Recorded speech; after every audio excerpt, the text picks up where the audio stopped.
मेरे अंदर दादी की जैसे ऊर्जा है ना, वो मैं महसूस करती हूँ उस समय कि मेरे अंदर जैसे कोई ताकत कम हो गई हो, तो जैसे दादी की उस समय मेरे में भर जाती है।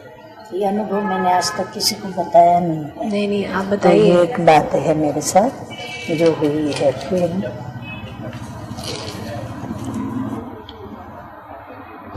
दादी मधुबन में जब फर्स्ट कॉन्फ्रेंस थी, इंटरनेशनल कॉन्फ्रेंस, वो तो मुझे वर्ष याद नहीं है।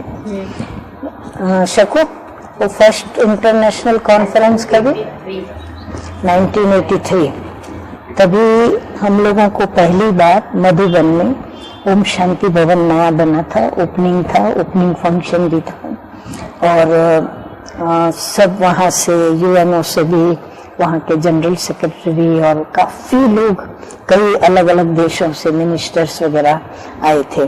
तब दादी है ना कुछ बीमार थी, बहुत इतनी बीमार थी कि जैसे कुछ सीरियस, ऐसी सीरियस थी कि अंदर में सभी को ऐसे लग रहा था पता नहीं अब दादी का क्या होगा। तो मुझे याद है कि बाद में अव्यक्त बाप दादा का जब आना हुआ, तो बाप दादा ने विशेष रूप से दादी दीदी जब बैठे थे लास्ट में बाप दादा के सामने, तो बाबा ने कहा कि मैं आप लोगों के बीच में ये फरिश्ते के रूप में छोड़ के जाता हूँ, रखा है मैंने। तब से लेकर के दादी का हमने देखा, भले तबीयत ऊपर नीचे होती रहती है, लेकिन दादी फरिश्ते के समान उड़ती रही है, उड़ाती रही है और विश्व के चक्कर पर जाती रही है। मैंने प्रैक्टिकल फरिश्ते का ही काम उन्होंने किया है। 40 वर्षों से वो विदेशों में सेवा करती रही और एक एक दिन के अंदर मेरे ख्याल से 4-4, 5-5 देशों को दादी ने कवर किया। ये रहा। फिर बाकी तो जनरली हम देखते हैं दादी की उम्र वगैरह, अच्छे पॉइंट्स। और मैंने लिखा है कि दादी का ये जैसे 7 अजूबे विश्व के अंदर गाए हुए हैं। तो मैं शुरू से लेकर के दादी का जब से ये देखती हूँ, बार बार दादी का बीमार पड़ना, फिर सेकंड में पल में देखो तो सीरियस है, पल में देखो तो ओके होकर के फिर वापस एक्टिव होके अपने कर्म पे आ जाती है, स्थित हो जाती है। तो मैं हमेशा यही सोचती हूँ कि वो अजूबे तो कुछ भी नहीं है, लेकिन जो ये दादी का अजूबा बाबा ने हमारे बीच में रखा है, इस अजूबे को दुनिया के लोगों को जरूर देखना चाहिए। और प्रैक्टिकल अभी 96 इयर्स ओल्ड, हाँ 98 फिर भी दादी का आज इतना प्रैक्टिकल सब, वो तो फिर बातें बहुत है। तो ये मुझे अंदर में सदा आता रहता है। तो 98 की जगह हम लोग 99 ले ले। दादी का जैसे 98 इयर्स दीदी बोल रहे हैं, तो हम 99 ले ले, बिकॉज हम 100 वर्ष का ले रहे हैं ना। 99 बोल रहे हैं। जो का रनिंग है, जो कंप्लीट 98 कंप्लीट हुआ। 98 कंप्लीट नहीं, 90 रनिंग है 98 दादी का।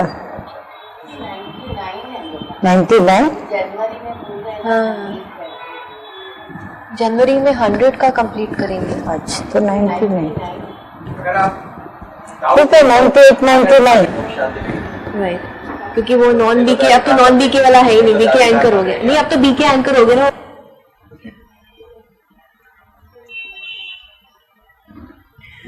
ओम शांति। आप सभी का हमारे स्टूडियो में स्वागत है। ब्रह्मा कुमारी ईश्वरीय विश्वविद्यालय के इस कार्यक्रम में आप सभी का स्वागत है। एक बार देखिए मेरी voice, just for that.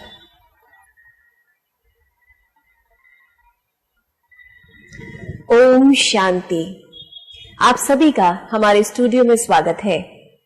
Brahma Kumari ईश्वरीय विश्वविद्यालय के इस कार्यक्रम में आप सभी का स्वागत है। आज हमारे साथ विशेष तौर पर राजयोगिनी तपस्विनी ब्रह्मा कुमारी नलिनी दीदी जी सम्मुख बैठी हैं, जो पिछले 60 वर्षों से अपनी ईश्वरीय सेवाएं देश विदेश में दे रही हैं। आप घाटकोपर की संचालिका हैं, घाटकोपर मुंबई सेंटर की संचालिका हैं। और क्या कहें इनके बारे में, खुदा इनका माशूक हो गया। कैसे माशूक हो गया? तो आइए जानते हैं नलिनी दीदी जी से कि उनमें ऐसी कौन सी विशेषता है जो खुद प्रजापिता ब्रह्मा ब्रह्मा कुमारी ईश्वरीय विश्वविद्यालय का फाउंडर प्रजापिता ब्रह्मा इन पर कुर्बान हो गए और उन्होंने ही घाटकोपर मुंबई सेंटर की स्थापना की। तो आइए सबसे पहले हम दीदी नलिनी दीदी जी का स्वागत करते हैं। ओम शांति। ओम शांति। दीदी आपका बहुत बहुत स्वागत है और हार्दिक अभिनंदन है। और हम आज आपसे जानना चाहेंगे कि आपने ब्रह्मा कुमारी ईश्वरीय विश्वविद्यालय में कब से सेवाएं आरंभ की? मैं प्रजापिता ब्रह्मा कुमारी ईश्वरीय विश्वविद्यालय में करीबन आज से सन 1953 या 54 में मैंने अपनी लौकिक माँ के साथ प्रवेश किया। और फिर तभी तो मैं 8वीं कक्षा में पढ़ती थी और मैंने सेवाएं 15-16 वर्ष की आयु से ही मैंने आरंभ कर दी। और तब से लेकर के आज तक मैं मन वचन कर्म से सेवाएं करती आ रही हूँ। और फिर जब मेरे लौकिक पिताजी ने यह सेवा केंद्र स्थापित किया, उसके पश्चात मैं यहाँ घाटकोपर सेवा केंद्र पर संचालन के रूप में बाबा ने निमित्त बनाया और मैं निमित्त बन करके सेवाएं दे रही हूँ। जी, तो आपने घाटकोपर सेंटर की स्थापना किस प्रकार की? घाटकोपर सेवा केंद्र की स्थापना का श्रेय मैं अपने लौकिक, अलौकिक और पारलौकिक तीनों ही पिताओं को दूंगी, क्योंकि मैं तो पहले ही प्रभु की दीवानी हो चुकी थी जब से मैंने ब्रह्मा बाबा को देखा। और लौकिक पिताजी ने जब मेरी लगन देखी प्रभु के प्रति, तो उन्होंने ब्रह्मा बाबा से राय सलाह ली। और राय सलाह करते हुए हम तो सायन में रह जाते थे जी, और सायन सेवा केंद्र से ही हम ये ज्ञान को सुनते थे और नियमित रूप से क्लास, योग और सेवाएं करते रहते थे। परंतु हम चूंकि 5 भाई बहनें थे, तो पढ़ाई के लिए हम सभी आगे आगे कक्षा में बढ़ते गए। तो कॉलेज में भाई ने भी प्रवेश किया, मैंने भी प्रवेश किया, तो हमें कुछ बड़ी जगह की आवश्यकता महसूस हुई। तो पिताजी ने सोचा कि बच्चों को पढ़ाई के लिए कुछ बड़ी जगह अब ली जाए। जी, तब मैं कुछ 4-5 वर्ष से लेकर के सायन सेवा केंद्र के कनेक्शन से घाटकोपर में यहाँ से कुछ 50-60 भाई बहने वहां पर ब्रजेंद्र दादी के पास सेवा केंद्र पर आते थे। उन्हें ये सेवा केंद्र बहुत दूर पड़ता था जी, क्योंकि घाटकोपर एक मुंबई शहर का सबर्ब है। ओके। और उसकी जो सेंट्रल लाइन की जो ट्रेन जाती है, तो 3 स्टेशन को पार करके और वहां सायन सेवा केंद्र पर वो भाई बहनें पहुंचते थे। तो उन्होंने रिक्वेस्ट की ब्रह्मा बाबा को कि अगर ये लोग जगह ले रहे हैं तो आप नलिनी बहन के पिताजी को कहिए कि वो जगह जो लेवे तो घाटकोपर में लेवे। फिर उन्होंने हमारे लौकिक पिताजी से भी रिक्वेस्ट की कि आप जगह घाटकोपर में लें। और इस प्रकार हमारे लौकिक पिताजी और ब्रह्मा बाबा दोनों ने आपस में पहले बातचीत की। तत्पश्चात शिव बाबा की भी दोनों पिताओं ने परमिशन ली और ब्रह्मा बाबा के द्वारा शिव पिता की यह परमिशन रही कि बेटी को जैसे काकू भाई की इच्छा है कि दहेज में यह सेवा केंद्र मैं उसको दूं, तो ये बहुत ही अच्छी बात है। और संस्था के अंदर सबसे पहला यह मिसाल बना कि एक कन्या को लौकिक बाप ने दहेज में ये विश्व सेवा के लिए, आध्यात्मिक सेवा के लिए यह सेवा केंद्र खोलने का संकल्प दिया। और फिर ब्रह्मा बाबा का भी उत्साह और उमंग बहुत था, और इसलिए स्वयं प्रजापिता ब्रह्मा बाबा, जिसके रथ में स्वयं शिव पिता परमात्मा प्रविष्ट था, तो दोनों ने मिलकर के और यहाँ पर पधरामणी की और इस सेवा केंद्र का इस प्रकार उद्घाटन हुआ। और आज हमारे यह परम पद्मा पदम नहीं, पद्मा पदम शब्द भी बहुत कम पड़ता है, लेकिन ये एक ऐसा अनमोल भाग्य मुझे प्राप्त हुआ कि आज पूरे विश्व के अंदर 8,500 से 9,000 के करीब शाखाएं हैं इस विश्वविद्यालय की, परंतु यह यश प्राप्ति केवल भारत देश के अंदर महाराष्ट्र में मुंबई में स्थित घाटकोपर सेवा केंद्र को ही प्राप्त हुआ कि एकमात्र सेवा केंद्र जो कि स्वयं परमपिता परमात्मा ने ब्रह्मा बाबा के तन द्वारा उद्घाटन किया। ये तो वाकई आपने बहुत विशिष्ट बात हमें बताई, और हम तो इसे कहेंगे कि ये अनमोल रत्न वाली बात हुई। आप तो बाबा का चुना हुआ अनमोल रत्न है, और यह हमारा भी भाग्य है कि आज हम आपके साथ बातचीत कर पा रहे हैं। तो आपसे जानना चाहेंगे कि आपने दादी जानकी के साथ, आपका दादी जानकी के साथ कितने वर्षों से संपर्क है, और उनके साथ आपने जो पालना ली उसका अनुभव हमें बताएं। ओह, यहाँ तो एक एक रत्नों का वर्णन करना हमारा यह मुख उसके लिए सक्षम तो नहीं है, परंतु आपने प्रश्न किया है तो जो हमने अपने अनुभव में बातें लाई हैं वो हम आपको जरूर बताएंगे। मैंने जानकी दादी का संपर्क, स्नेह, संबंध और उनके हर प्रकार के गुण, शक्तियां और उनके प्यार की लेन देन का अनुभव करीबन 58 सालों से 58 साल मैंने की है।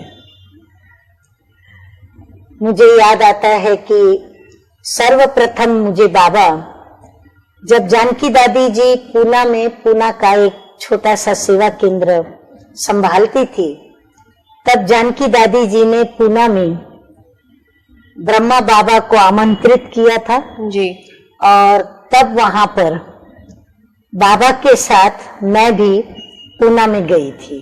अच्छा। और तब से लेकर के दादी जानकी जी से यह एक आध्यात्मिक, अलौकिक और प्रेरणादायी, शक्तिपूर्ण संबंध की शुरुआत हुई। क्या बात है, जो सिलसिला आज तक जारी है। जी। तो खास मुंबई में आपको दादी जानकी से संबंधित कुछ घटनाएं, कोई भी ऐसा इंसिडेंट याद हो? सर्वोत्तम घटना तो जो मेरे जहन में उभर करके जो अभी नैनों के समक्ष आ रही है, वो घटना ये है कि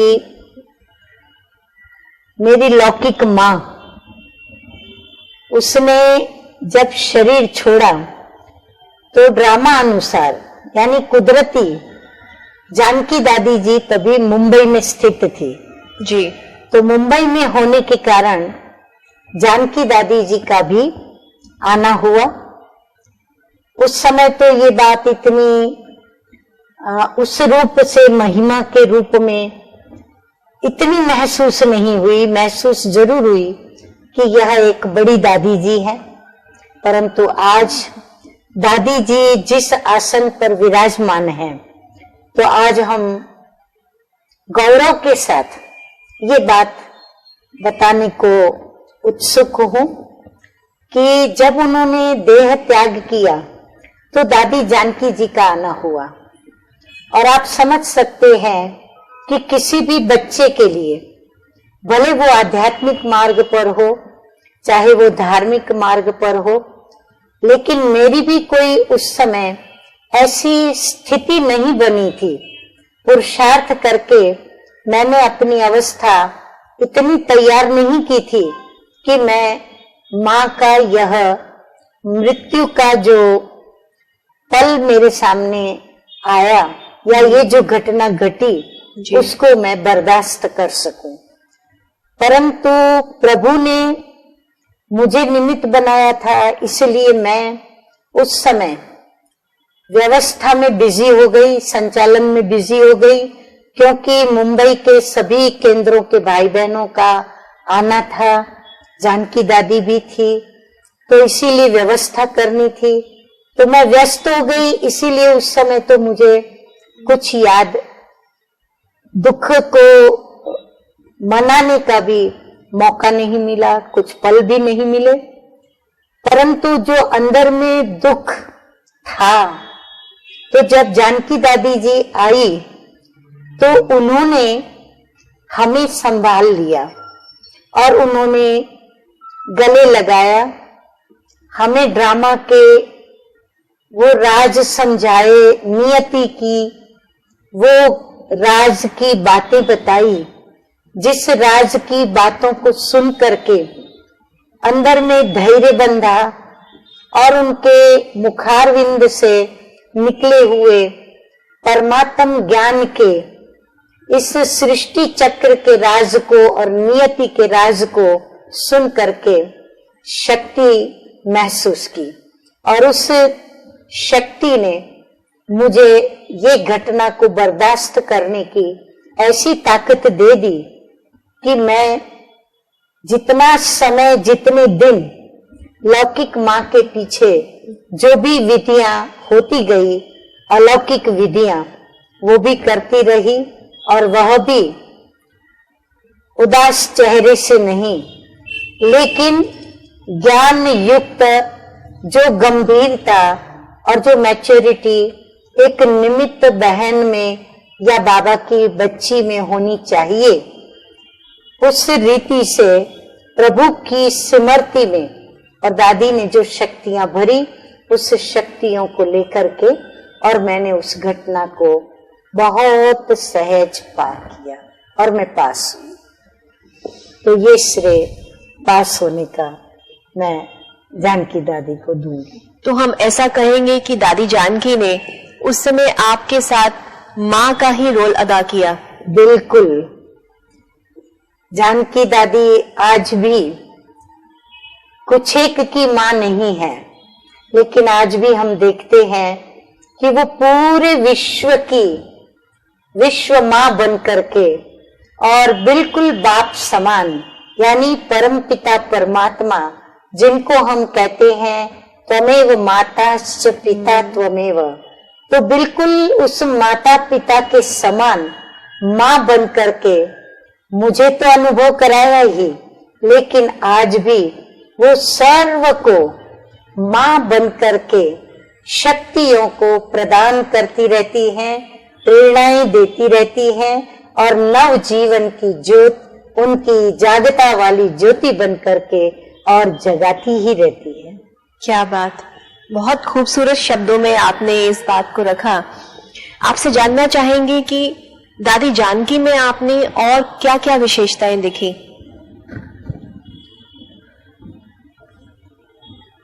दादी जानकी, मुझे उनकी एक बात जो मैंने उनके ही स्वमुख से सुनी थी कि दादी जी जब छोटी थी तो दादी जी को एक बात का संकल्प बार बार आता था, और वो था कि दादी जी का जो ये मस्तक का भाग है ना, वो बड़ा लगता था जी। तो दादी को ये संकल्प चलता था कि मेरा ये मस्तक बहुत बड़ा है, परंतु ये क्यों बड़ा है, किस लिए बड़ा है, ये बात तो वो प्रभु ही जानता था।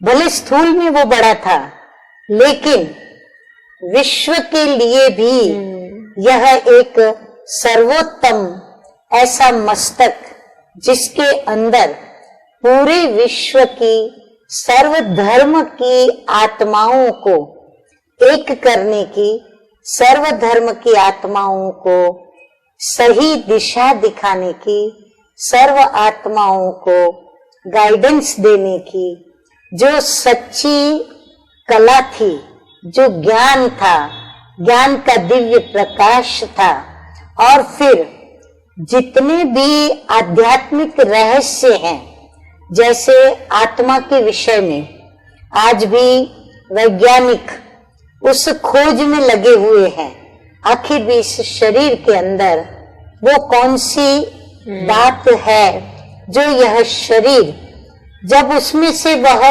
शक्ति निकल जाती है या वो बात नहीं रहती, तो ये शरीर जड़ हो जाता है। तो आत्मा के विषय का पूर्ण ज्ञान, उसी प्रकार उस आत्मा के पिता परम पिता परमात्मा के विषय का ज्ञान, और उस परम पिता परमात्मा ने यह जो सृष्टि रची, तो इस सृष्टि के आदि मध्य और अंत का ज्ञान, यही कहें कि इस विश्व के भूतकाल, वर्तमान काल और भविष्य का जो सत्य ज्ञान है, इस सत्य ज्ञान के सारे विस्तार को, यानी संसार में आज जितने भी धर्म पुस्तक है या जितने भी आध्यात्मिक धार्मिक शास्त्र हैं, यदि उन सभी के विस्तारों को इकट्ठा करें तो उनका जो सार रूप शास्त्र है, वो हमारी जानकी दादी जी का यह दिव्य वरदानी मस्तक है। क्या बात है। तो दादी के साथ आपने इतने विशेष पल बिताए, उनसे इतना कुछ जीवन में सीखा, तो उनसे जुड़ी और भी जो घटनाएं आपको याद हो, जिससे हमारे समाज को प्रेरणा मिल सके, या आपने उससे अपने जीवन में प्रेरणा ली हो? दादी जी का जो जीवन चरित्र है वह तो बहुत ही ऊंचे है, महान है, जिसमें दादी जी का मैंने एक विशेष गुण ये देखा जो हम सभी को अपने जीवन के अंदर उतारने जैसा है, और वह है कि नित्य ज्ञान की गंगा बनकर के वो बहती रहती है। मैंने साकार ब्रह्मा बाबा के अंदर इस गुण को पाया था, जिस गुण को मैं आज तक याद करती हूँ, और मैं भी इस ही पुरुषार्थ को करती रहती हूँ कि मैं भी बाप समान और जानकी दादी और अन्य दादियों के समान मैं भी ऐसी ज्ञान गंगा बनूं। परंतु जानकी दादी एक प्रैक्टिकल में काफी परसेंटेज में, प्रतिशत में बाप समान रही। जैसे बाप दादा के पास हम जब भी जाते थे, अर्थात शिव बाबा और ब्रह्मा बाबा, जिनको हम बाप दादा कहते हैं, तो जब भी मैं उनके पास गई या जो भी ग्रुप उनके सामने खड़ा रहा, हमेशा ही बाप शिव बाबा ब्रह्मा मुख से कोई न कोई अनमोल महावाक्यों का खजाना देते थे, और हम अपनी झोली उससे भरते रहते थे। ऐसे ही जानकी दादी जी के पास भी जब भी कोई गया, चाहे वो अकेली व्यक्ति गई, चाहे वो परिवार के साथ गई, या चाहे अपने सेवा केंद्र के जो भी बीके भाई बहने हैं उनको लेकर के गई, या कोई वीआईपी भी आए, लेकिन सभी जब भी उनसे मिलने गए तो उन्होंने सदैव ज्ञान रत्नों से उनकी झोली भरी। कभी भी किसी को भी अपने दर से उन्होंने खाली नहीं भेजा। यदि वो कुछ बोल नहीं पाती किसी कारणवश, तो वह स्लोगन देती, कुछ ऐसी विशेषताओं से लिखे हुए कार्ड्स, कैलेंडर्स, किताबें जो भी उनके पास खजाने के रूप में रहता था वो अवश्य उनको देती और उनकी झोली को भरपूर करती। ये उनकी एक दान की विशेषता। परंतु वो महादानी भी थी। महादानी अर्थात उनका त्याग जो था, वो त्याग हम दो मुख से भी वर्णन नहीं कर सकते जी। वह सादगी का प्रतीक थी। सादगी यदि सीखनी है तो जानकी दादी से सीखें, पवित्रता देखनी है तो जानकी दादी में देखें, और विचार सागर मंथन करके, और यदि किसी को ज्ञान सागर के सागर में डुबकियां लगवानी है या वो सीखना है डुबकी मारना, तो वो जानकी दादी जी से सीखे। तो जानकी दादी जी के अंदर यह एक त्याग और तप जो था, वो त्याग और तप उनके तक सीमित नहीं था, लेकिन जो भी उनके संग में आते थे उनको वह त्यागी बना देती थी। मुझे याद है जब जब भी मैं भी उनके सामने गई तो मेरी दिल बहुत नाजुक हुआ करती थी, छोटी हुआ करती थी। मैं लजामणि के तरह, एक लजामणि का ऐसा छोड़ आता है, यानी वनस्पति आती है जिसको स्पर्श करने से वो मुरझा जाती है। तो मैं छोटी थी और मुझे कोई कुछ भी कह देता था तो मैं वो बर्दाश्त जब नहीं कर पाती थी तो तुरंत मुरझा जाती थी, जिसको हम कहते हैं फीलिंग में आना। तो मुझे बहुत फील हो जाता था और मेरी अवस्था जो है हर्षित मुख से उदासीनता में आ जाती थी। तो दादी मुझे उस पर बड़े प्यार से समझाती थी कि ये फीलिंग कैसे फ्लू की बीमारी है और कैसे ये हमारी स्थिति का परिवर्तन कर देती है, पॉजिटिव से नेगेटिव में ला देती है। ये देह अभिमान है, ये देही अभिमानी की स्थिति नहीं है।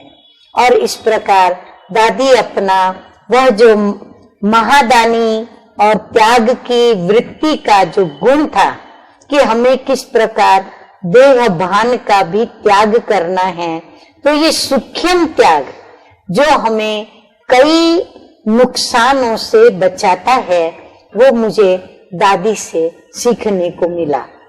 इस प्रकार दादी वरदानी भी है। दादी के वरदानों को याद करें तो दादी तो वैसे भी कोई भी दादी के पास जाता है, दादी उनको वरदान दिए बिगर कभी भी नहीं भेजती। तो वरदान देते समय दादी जी की मुख्य बात, जो दादी जी की वृत्ति से लेकर के वरदान देने की जो बात है वो मैं बता रही हूँ।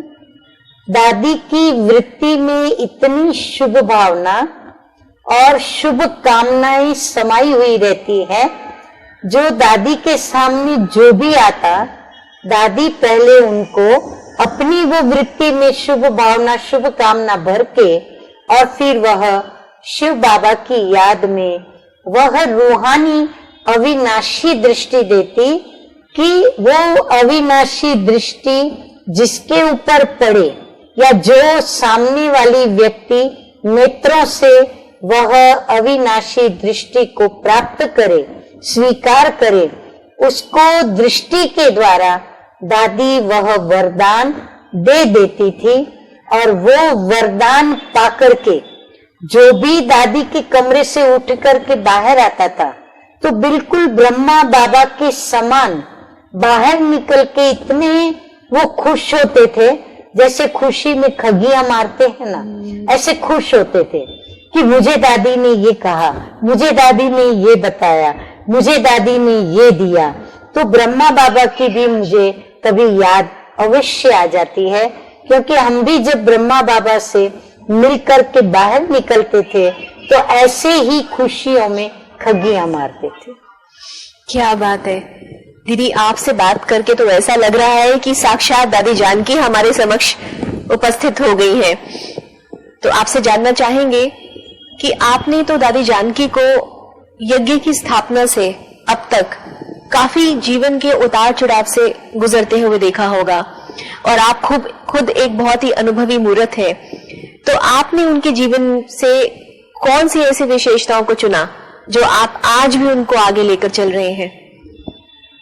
वर्तमान तो मैं दादी जी की यह लंबी उम्र जो देख रही हूँ, 99 इयर्स ओल्ड, और फिर भी हमारी पूर्वज प्यारी पूजनीय दादी जी इतनी एक्टिव है युवा की तरह कि दादी कितनी बार हमने दादी के विषय में दूर बैठे सुना, कभी समीप में भी रही तो सुना कि दादी जी की तबीयत आज थोड़ी नाजुक है, थोड़ी ठीक नहीं, परंतु उससे भी बढ़कर दादी की तबीयत सीरियस जैसी है और दादी को अचानक हॉस्पिटल में ले जाएंगे, आईसीयू में है। आईसीयू में भी दादी की सभी को बहुत टेंशन रहता था कि पता नहीं दादी का क्या होगा, और हम भी सभी यहाँ पर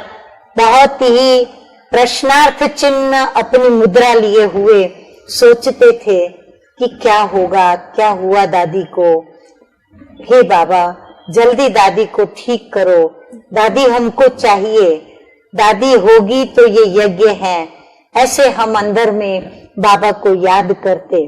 लेकिन बड़े आश्चर्य की बात, दादी का दूसरे ही पल हम ये सुनते थे कि दादी की वह जो बीमारी का पल था वो पल खत्म हो चुका, और दादी को देखो तो दूसरे दिन फिर से क्लास में आई है, दादी टीचर्स बहनों से मिल रही है, दादी ज्ञान का स्नान सभी को करा रही है, और ये गंगा ऐसी बह रही है उछल करके, और ही सभी उसमें स्नान करके धन्य धन्य हो रहे हैं। तो मुझे बहुत आश्चर्य लगता कि ये दादी के अंदर ताकत आती कहाँ से है। बिल्कुल इतनी, और मैं कभी कभी देखती हूँ कि बहुत भाई बहनें उनको जब प्यार से देखते हैं, दादी जब उनको प्यार के सागर में डुबोती है तो स्वाभाविक ही जो दादी की जो ये बच्चे समान भी के भाई बहने हैं वो भी उछलते कूदते दादी के सामने, तो दादी भी उस समय इतनी उमंग में आती है, इतने उत्साह में आती है कि दादी भी बिना हाथ पकड़ के भी कभी खुद जैसे कि डांस करने लग जाती है।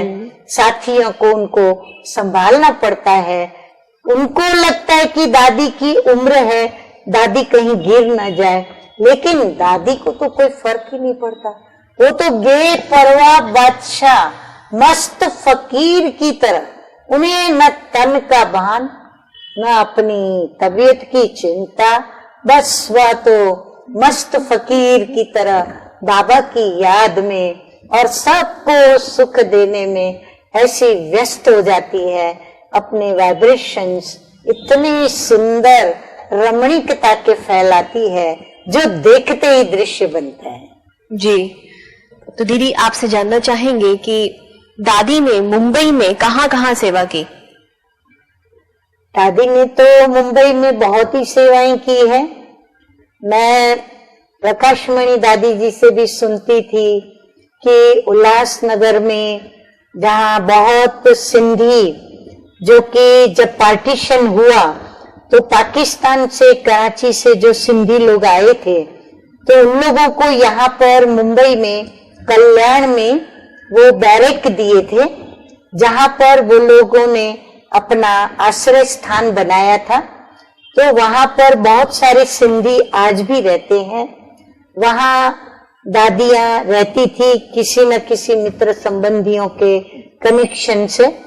तो कल्याण से वो दादियां एक छोटी सी डब्बी में, एक छोटी सी कोकी बोलते हैं जिसको, या कोई रोटला बोलता है, या मोटी रोटी, सिर्फ एक रोटी लेकर के और निकलते थे, और वीटी स्टेशन, जो कि उन दिनों में पहुंचने में पूरे 1.5-2 घंटे ट्रेन में लग जाते थे, मुंबई में आते थे और मुंबई में आकर के बाबा के डायरेक्शन अनुसार भिन्न भिन्न एरियाओं में जाकर के सेवाएं करती थी।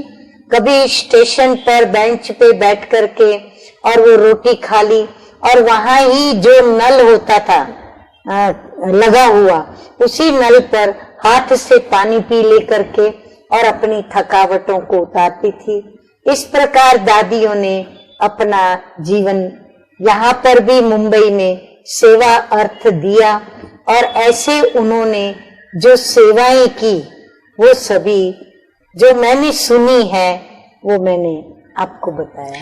तो दीदी उस समय तो कोई ना साधन था ना सुविधाएं थी, और जैसा कि आपने बताया कि भोजन में सिर्फ एक कोकी और पानी भी अगर उनको राह चलते मिल जाता तो वो पी लेती। तो उस स्थितियों से आज की जनरेशन को क्या सीखना चाहिए?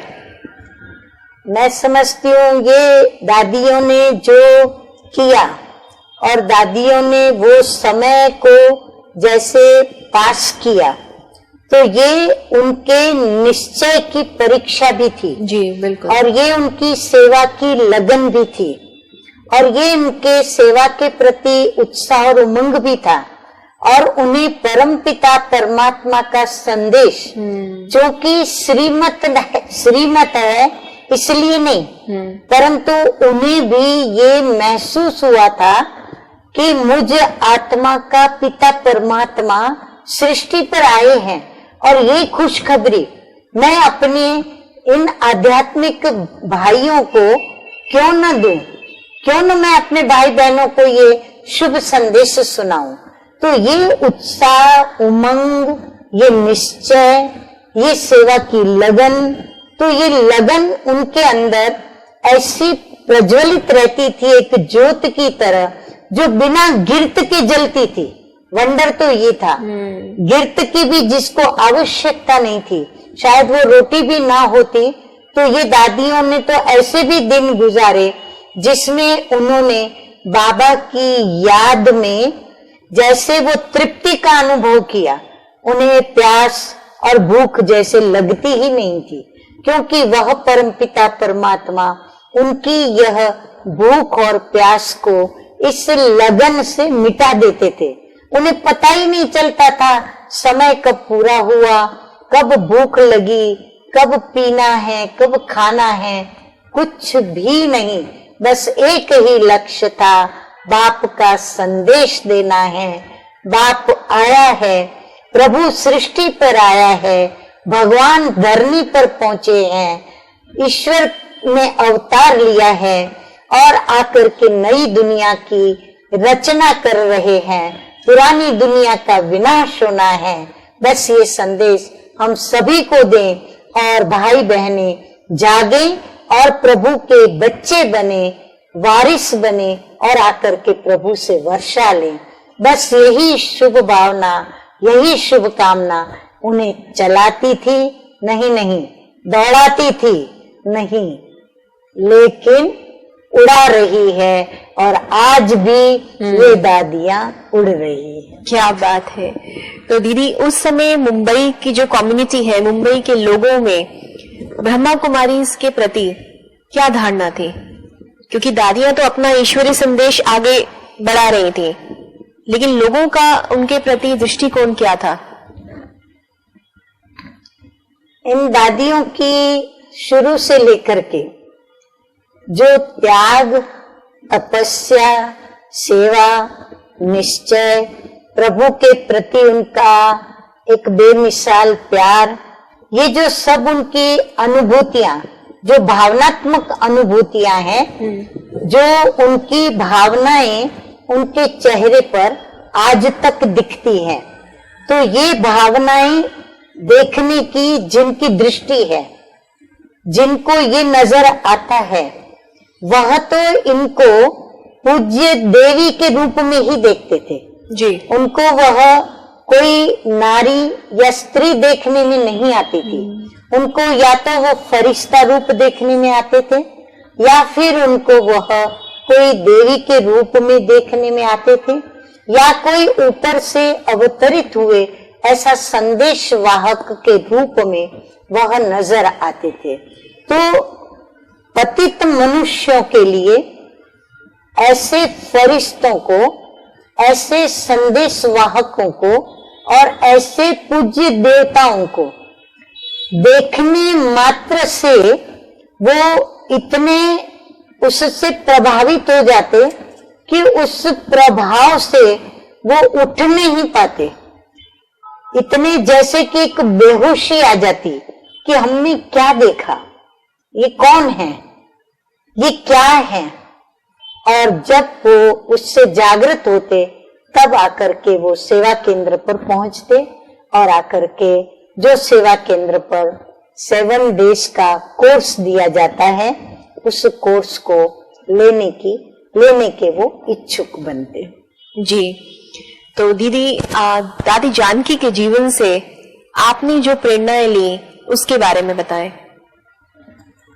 मैं तो सदैव यही प्रेरणा लेती रहती हूँ कि दादी जी की इतनी बड़ी उम्र में दादी इतनी एक्टिव है, तो हम जब कभी हमारी कोई छोटी ऐसी बीमारी या कोई ऐसी बीमारी सामने आती है और हमें उस समय हम उस बीमारी से प्रभावित होकर के और यदि हम एक्टिव नहीं हो पाते हैं तो हमारे सामने तुरंत जानकी दादी आती है, अन्य दादियां भी आती हैं और हमें अंदर में जैसे शिव बाबा कहते हैं कि स्मृति से सामर्थ्य आता है, तो मैंने देखा कि शिव बाबा की स्मृति से तो सामर्थ्य आता ही है, क्योंकि परमपिता परमात्मा शिव बाबा वो तो है ही सर्वशक्तिमान, सर्व धर्म की आत्माओं के पिता। परंतु ये जो उनके समान बनने वाली, उनकी पालना में पली हुई ये जो दादियां हैं, उनकी भी स्मृतियां सामर्थ्य लाती है। उनकी भी स्मृतियां यादगार बनी हुई है। उनको याद क्या करो, जैसे कि हमारे लिए वो एक यादगार है। उनको जब जब याद करो, उनके संपर्क की बात, स्नेह की बात, उनके अंग संग के व्यवहार की बात, आज वो हमारे लिए सिर्फ स्मृति नहीं है, सिर्फ कोई घटना नहीं है, लेकिन हमारे जीवन के कुटिया में ये एक यादगार प्रसंग है। यानी जैसे उत्सव मनाए जाते हैं ना, तो यादगार मूर्तियां, उनके आगे ये यादगार उत्सव के रूप में मनाए जाते हैं।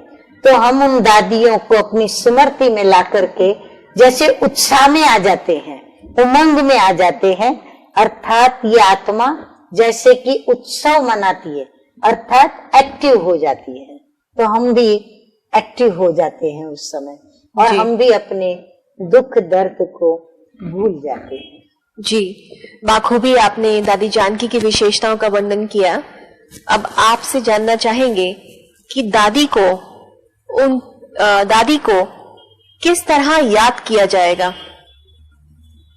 दादी को तो एक तो परम पिता परमात्मा की यह प्रतिमूर्ति है।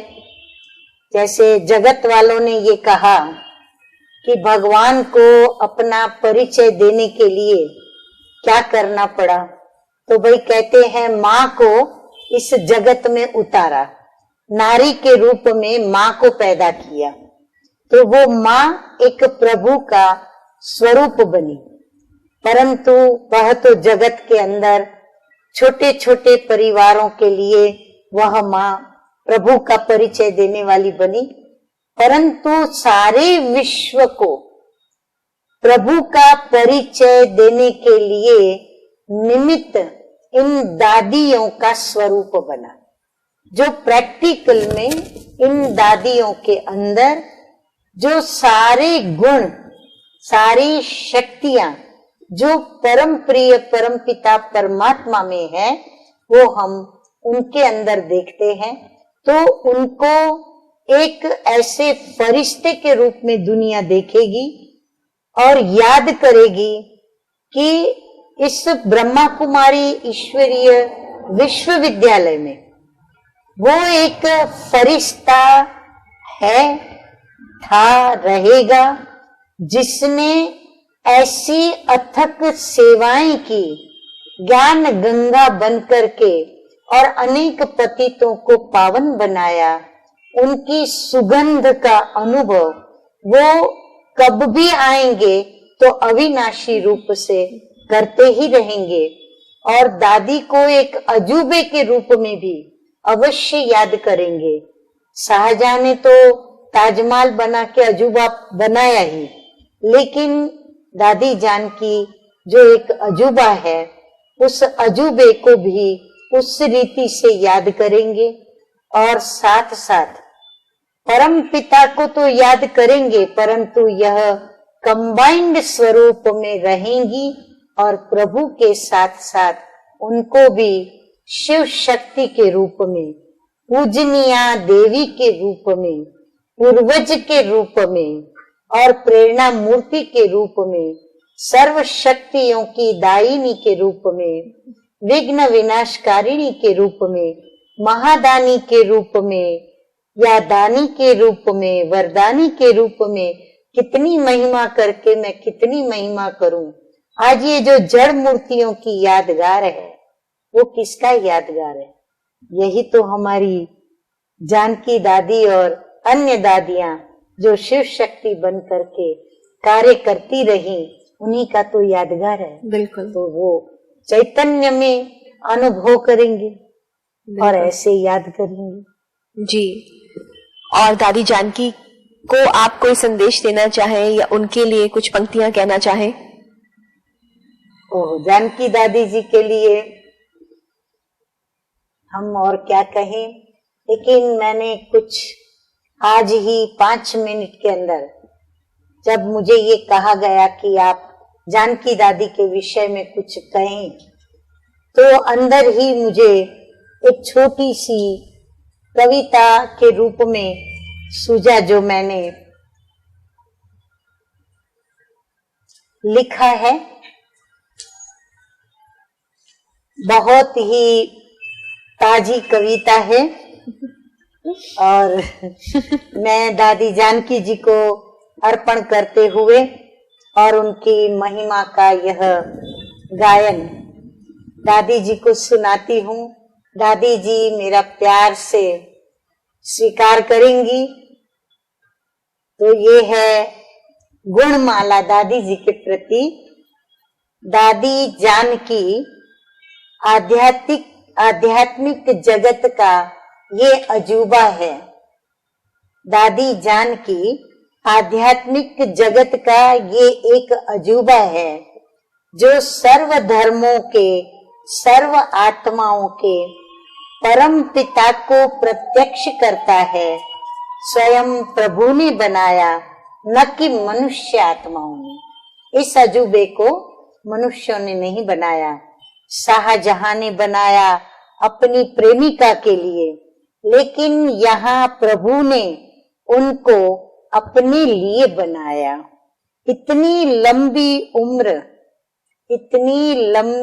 उम्र नॉन स्टॉप अथक ज्ञान दान करना, माना दानी, महादानी, वरदानी तो थी, परंतु विश्व कल्याणी ये टाइटल जानकी दादी जी का जो प्रैक्टिकल था, ये 40 साल जो दादी जी ने लंदन में बिताए, उनकी यादें व उनकी स्मृतियां जो हमारे लिए यादगार बनी, जीने का एक सहारा बनी, तो मैं अभी सुनाती हूँ। मैं आपको जो मैंने 5 मिनट में दादी जी के प्रति एक छोटी सी कविता बनाई, वह मैं सुनाती हूँ। कृति इनकी भारत की संस्कृति, या मैं ये कह दूं कि ये है ही भारत की संस्कृति, संस्कृति की पहचान। तो कृति इनकी भारत की यह संस्कृति पूजन में सुंदर पवित्र आकृति, पूजन में सुंदर पवित्र आकृति, चारित्र्य इनका पुराणों की स्तुति, चारित्र्य इनका पुराणों की स्तुति, पूर्वज ये पूजनीय देव मूर्ति, भाग्य विधाता और निर्मात्री, आदि देव और पिता परमात्मा की यही है प्रतिमूर्ति, ज्योता वाली ये जागती ज्योति, प्रभु के मन मंदिर की दीप्ति, यही है वो जनक की स्मृति, पल में देती मुक्ति और जीवन मुक्ति। ये अद्भुत अजूबा और इसकी कीर्ति, गुणगान और सिद्धि स्वरूप महाशक्ति, नमन करें झुक झुक कर जग और नियति। और इसके साथ मैं भी, मेरी प्राण प्रिय पूज्य दादी माँ, मैं भी आपको झुक झुक करके और नमन करती हूँ। बहुत खूबसूरत कविता दीदी आपने लिखी। इससे आपकी भावनाओं का उद्गार स्पष्ट दिखाई पड़ता है और सिर्फ आपने इस कविता के माध्यम से स्वयं का उद्गार नहीं प्रस्तुत किया, बल्कि मैं समझती हूँ पूरे ब्राह्मण परिवार का उद्गार प्रस्तुत कर दिया है। और अब मुझे समझ में आया कि बाबा ने आपको क्यों चुना। अनमोल रत्न ने कहा और खुद कहा कि मैं तुम पर फिदा हो गया। तो आपसे अंत में जानना चाहेंगे कि खुद प्रजापिता ब्रह्मा कुमारी ईश्वरी विश्वविद्यालय के फाउंडर ब्रह्मा बाप ने आपके लिए इन खूबसूरत शब्दों का प्रयोग किया, तो ऐसी कौन सी विशेषता थी या ऐसी कौन सी घटना थी जो इसके साथ जुड़ी है या जिसके बारे में आप बताना चाहेंगे?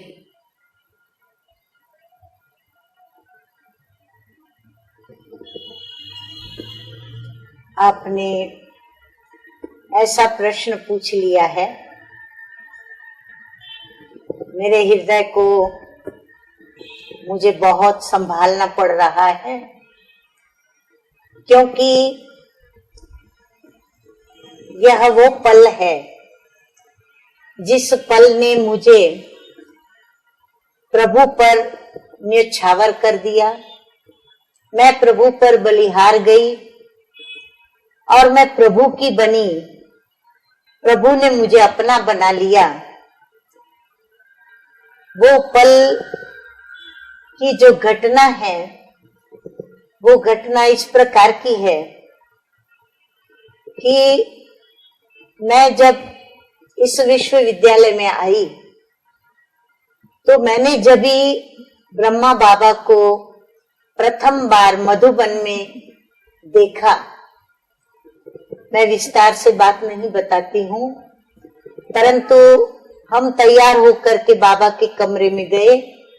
बाबा नीचे गद्दी बिछाई हुई थी, बाबा बैठे थे, मम्मा भी बैठी थी और ब्रिजेंद्रा दादी हमारे संग थी और हमारे संग और एक और भी निमित्त टीचर बहन थी, हृदयमणि बहन नाम था उनका। तो हम पूरे लौकिक परिवार के साथ, सिर्फ लौकिक पिताजी काकू भाई नहीं चले थे, तो हम बाबा से मिलने के लिए बैठे थे। बाबा नंबरवार सभी को दृष्टि देने लगे। जब बाबा की दृष्टि मेरे पर पड़ी तो मैं बाबा को एकदम गले से लग करके और बाबा को कहने लगी कि आप मुझे छोड़ करके कहाँ चले गए थे। और मैंने बहुत रोया, इतना रोया जो बाबा को काफी समय तक मेरी पीठ को सराहना पड़ा, मेरे माथे पर हाथ फेरते रहे और मुझे शांत करते रहे। इसके पीछे कारण ये था कि मैंने लौकिक में मेरे न दादा को देखा न मेरे नाना को देखा, तो मुझे बहुत अंदर में एक तड़प थी, प्यास थी कि मैं दादा देखूं, मेरे नाना को देखूं। लेकिन कैसे देखती, जब वो थे ही नहीं तो देखूं कैसे। मेरी सखियां सहेलियां जब अपने दादाजी की, अपने नाना जी की बातें करती तो इतना खुशी से, उमंग से नाच नाच करके बताती, तब मैं बहुत उदास हो जाती कि काश मेरे भी दादा होते, मेरे भी नाना होते, तो मैं भी उनका प्यार पा करके ऐसे ही उछलती और ऐसे ही कूदती और नाचती। तो मीठे मीठे शिव बाबा ने ब्रह्मा बाबा के द्वारा मेरी ये इच्छा पूर्ण कर दी। मैं ब्रह्मा बाबा को क्या देखा, बस मुझे तो जो चाहिए था वो सब कुछ मिल गया। दादा मिल गए, नाना मिल गए, बस फिर मेरा क्या कहना। मैं इतनी उछलती रही, कूदती रही, नाचती रही अंदर ही अंदर, और फिर सारा देह भान मेरा उस दादा और नाना के मिलने की जो खुशी थी, उस खुशी में गायब हो गया। मुझे तो उस समय देह भान क्या, देही अभिमानी क्या, कुछ पता नहीं था, पर मैं आज उसका वर्णन कर रही हूँ। तो मैं बाबा को मिलने के पश्चात ऐसे सुई की तरह चुंबक से चिपक गई कि मैं अपने को जुदा आज तक भी कर नहीं पाई हूँ। और तब तो मेरे लिए बड़ा मुश्किल था बाबा से जुदा होना, और कुदरत का करना कि बाबा के कमरे के अंदर अभी भी वो दरवाजा है जहाँ पर्दा लगा हुआ रहता है, एक कुर्सी पड़ी हुई है, सोफा कुर्सी, नीचे गद्दी बिछी हुई है। उस दरवाजे के पास ही मुझे सोने की खटिया मिली और पर्दा खुला रहता था, तो पर्दे से मैं बाबा को बार बार निहारती रहती थी, क्योंकि मेरी प्यास थी। तो वो निहार निहार करके मैं अपनी प्यास को बुझाती रहती थी। तो मैं बाबा के पास बहुत सरलता से जाके बैठती थी, बातें करती थी, और सरलता से जो भी मेरे मन के अंदर, चाहे वो अच्छी बात हो, बुरी बात हो, मुझे पता नहीं कि वो बुरी बात है, क्योंकि मैं दादा को सुना रही हूँ, क्योंकि मैं नाना को बता रही हूँ। तो जो भी मेरे मन के अंदर, चाहे पॉजिटिव संकल्प, चाहे नेगेटिव संकल्प, जो और जैसा, वैसे का वैसा, मैं ये नहीं जानती कि ये मैंने सत्य वर्णन किया, मैं सच बोली, मुझे ये तब ज्ञान कुछ नहीं था इतना। तो मैं अपनी रीति से बाबा के पास खुले दिल से, जैसे दिलाराम के पास दिल की बातें मैं करने लगी, और मैं सब बातें बताने लगी। मुझे खुशी किस में मिलती है, ना खुश मैं कहाँ होती हूँ, मुझे क्या पसंद है, क्या पसंद नहीं है, मुझे क्यों बाबा आप अच्छे लगते हो, मुझे कौन अच्छा लगता है, हर बात मैं बाबा को बताती थी। तो बाबा को पहले दिन ही मेरी बातें सुन करके, क्योंकि मैं एक बिल्कुल पोतरी डोतरी बन करके, और बाबा को जैसे छोटे बच्चे होते हैं ना, डैडी ये, पिताजी ये, पिताजी वो देखो, पिताजी वो देखो, बिल्कुल बिना डरे बताते जाते हैं, और डैडी भी उनको जवाब देते जाते हैं। मैं भी बिल्कुल ब्रह्मा बाबा के आगे एक ऐसी छोटी सी बच्ची बन करके और उछलते कूदते बाबा से बातें करने लगी।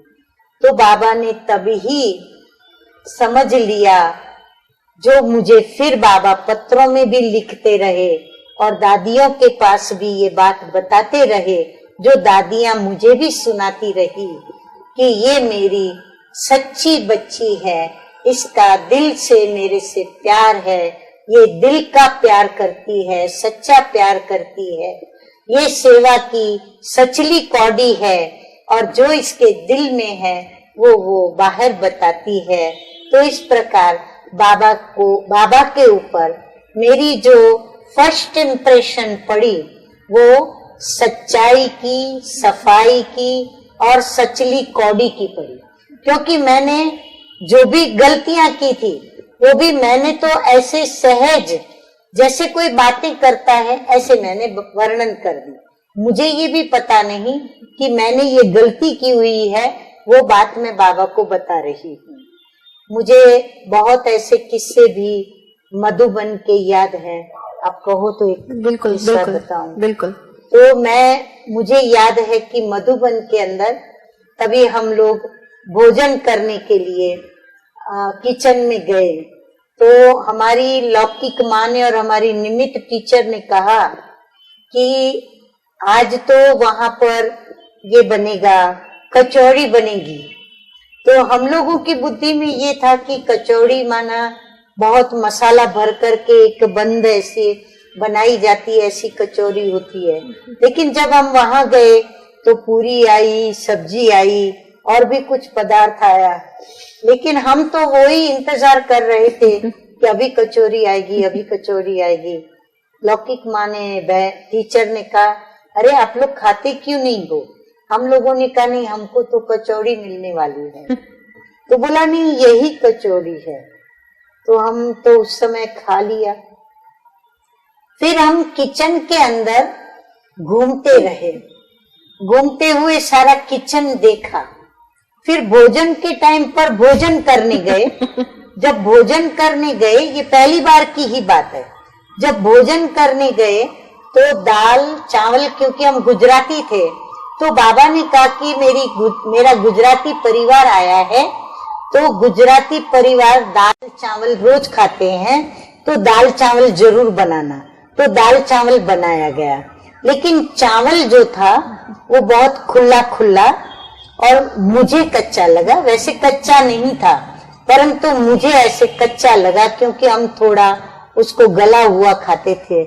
तो मैं तुरंत शाम को जब बाबा के पास गई तो मैंने बाबा को कहा, बाबा ने मेरे से पहले पूछा कि बच्ची तुमने खाना खाया? मैंने कहा हाँ बाबा मैंने खाया। तो बोला कि क्या खाया? मैंने कहा बाबा देखो, एक तो रोटी थी, परंतु जो रोटी थी ना वो बहुत मोटी थी और उसका जो भी कॉर्नर था ना वो मुझे तो कच्चा लगा, तो मैंने सारा कॉर्नर निकाल दिया और बीच बीच का जो था ना वो मैंने खाया। और जो चावल था ना बाबा, आज चावल तो मुझे बिल्कुल कच्चा जैसा लगा, तो मुझे लगा कि ये चावल अभी और पकना चाहिए। बाबा ने कहा अच्छा। बाबा ने सुन लिया। बाबा ने कहा अच्छा तुम कैसा खाती हो? मैंने कहा बाबा और गलना चाहिए थोड़ा। और रोटी, गुजराती लोग पतली रोटी बनाते, बाबा फुल के बनाते हैं। बोला अच्छा अच्छा ठीक है। फिर बाबा ने दूसरे दिन किचन में बता दिया कि गुजराती जैसे रोटी बनाते हैं ऐसी रोटी बनेगी। वो जो रोटी बनाई थी वो सिंधी टाइप की रोटी थी। फिर गुजराती रोटी जैसे गोल गोल और पतली बनाई जाती है, ऐसे कोई गुजराती माता को सौंपी गई और वो रोटी बनाई। परंतु इसके पहले स्वयं ब्रह्मा बाबा किचन में गए और किचन में जाकर के डायरेक्शन दिया और बाबा ने वहां पर जाकर के उनको बताया कि चावल को ऐसे पकाना, रोटी ऐसे बनाना। अब किचन के अंदर तो शोर मच गया कि ये बाबा आज कैसे किचन में आ गए और किसने बाबा को कुछ तो जरूर बताया है कि रोटी कच्ची है या चावल ऐसा है।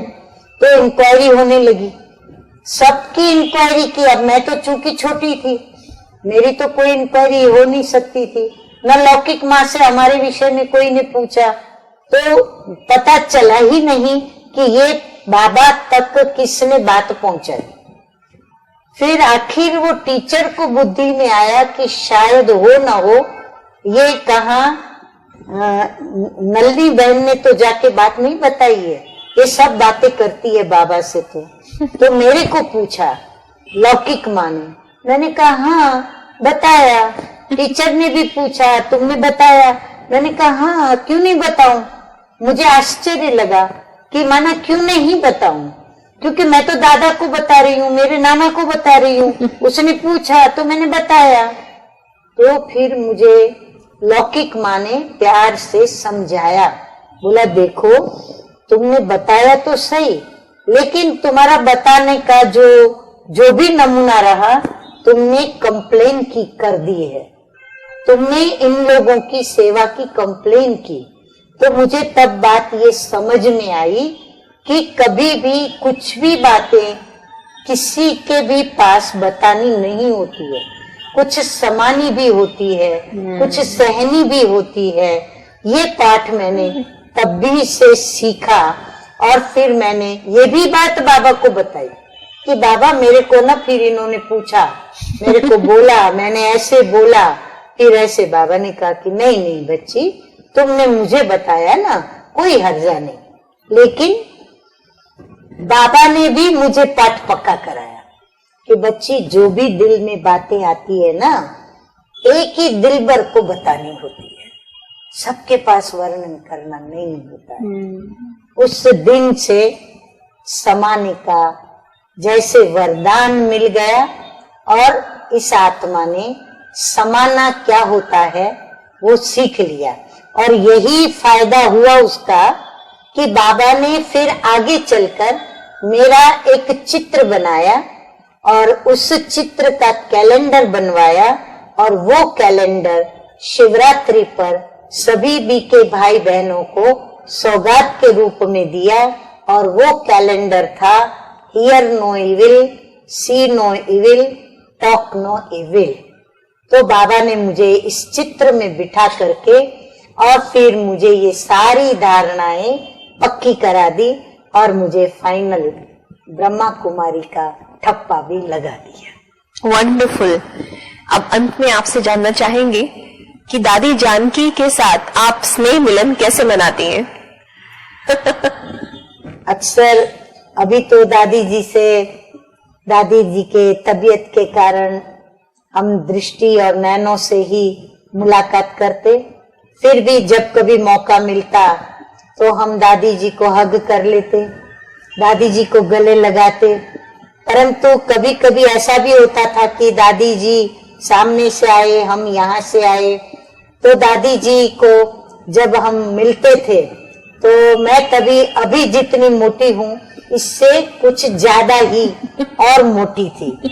तो इसलिए जब दादी मेरे को मिलती थी तो मैं थोड़ी फैली हुई और दादी जी पतली और छोटी जैसे हाइट में, तो दादी एकदम मेरे यहाँ पर सिर रख लेती थी और दादी कहती थी डनलप है तू मेरा डनलप, जैसे बस इस पे सो जाऊं, जैसे विश्राम करूं। तो ये जो दादी के शब्द होते थे वो मेरे अंदर एक प्यार का स्रोत भर देते थे, जैसे एक प्यार की ऊर्जा को प्रकट कर देते थे। यानी दादी इतना मेरे प्यार से मुझे गले लगती है। अभी समझ में आता है कि दादी कितनी महान हस्ती है और उस महान हस्ती ने मुझे इस प्रकार गले लगाया। और मुझे जब भी, एक बार नहीं, ये अनेक बार की बात है, दादी जब भी गले लगती इतना प्यार से लगती, तो ये स्मृतियां जो कि मुझे आज भी मेरे पूरे तन बदन में, मेरे प्रत्येक अणु के अंदर, रोम रोम में जैसे एक प्यार को ऐसा प्रकट कर देती है। मुझे खुद को महसूस होता है कि प्यार के ये वाइब्रेशंस जानकी दादी और बाबा के जैसे चारों ही ओर ऐसे फैलते हैं, सुनने वालों को भी ऐसे लगता है कि हम जैसे जानकी दादी जी से मिले और बाबा से जैसे हमने मिलन मनाया। मुझे जब भी एक बात बताऊं बाबा की, मुझे जब बाबा ने पहली बार ये चित्र के लिए बुलाया, कहानी तो है उसके पीछे पर मैं उसमें नहीं जाती, लेकिन मैं जब निर्णय, बाबा ने कहा निर्णय करो, तब मैंने ये सफेद वस्त्र धारण नहीं किए थे। मैं कॉलेज में पढ़ रही थी, मेरा लास्ट ईयर था ग्रेजुएशन का, तो मुझे बाबा ने बुलाया तो मैं गई बाबा के पास। तो जब बाबा के पास गई तो बाबा सभी का, तभी वहां जो भी हाजिर थे उन्हों का कहना ये था कि ये नहीं आएगी, लेकिन बाबा का कहना था कि नहीं, मेरी बच्ची जरूर आएगी। अब प्रभु का ये निश्चय और निर्णय, उसको भला कौन टाल सकता है? स्वयं नियति भी टाल नहीं सकती। तो मैं तो गई बाबा के पास, बाबा ने अपने हाथ से मुझे तिलक दिया और तिलक के बाद जब बाबा ने मुझे जो महावाक्य सुनाए, आज मैं उन वाक्यों को याद करती हूँ। सचमुच मैं गर्व से फूली नहीं समाती हूँ।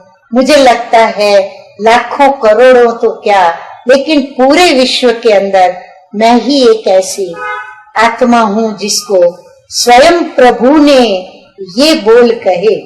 बाबा ने मुझे कहा कि देखो बच्ची, सारी दुनिया प्रभु के ऊपर आशिक होती है, लेकिन तुझे पता है, कुछ समझ में आ रहा है? स्वयं परम पिता परमात्मा वो तेरे पर आशिक हुआ है, वो तेरा माशूक है। जब मैं ये वाक्य याद करती हूँ आज भी, मैं आपको क्या बताऊं, मेरे नैन छलक उठते हैं आज भी। और बस यही प्यार मेरे जीवन का प्राणवायु है, ऑक्सीजन है। और इन दादियों का यह जो अलौकिक प्यार है, यही हमें इस राह पर उत्साह और उमंग से उड़ती कला में ला रही है। दीदी जी, आपने हमारे साथ अपने जो भी अनुभव अपने जीवन के और दादी जानकी के शेयर किए, उसके लिए शुक्रिया शब्द बहुत ही छोटा है। हमारे पास शब्द नहीं है कि हम आपका धन्यवाद भी कर सके।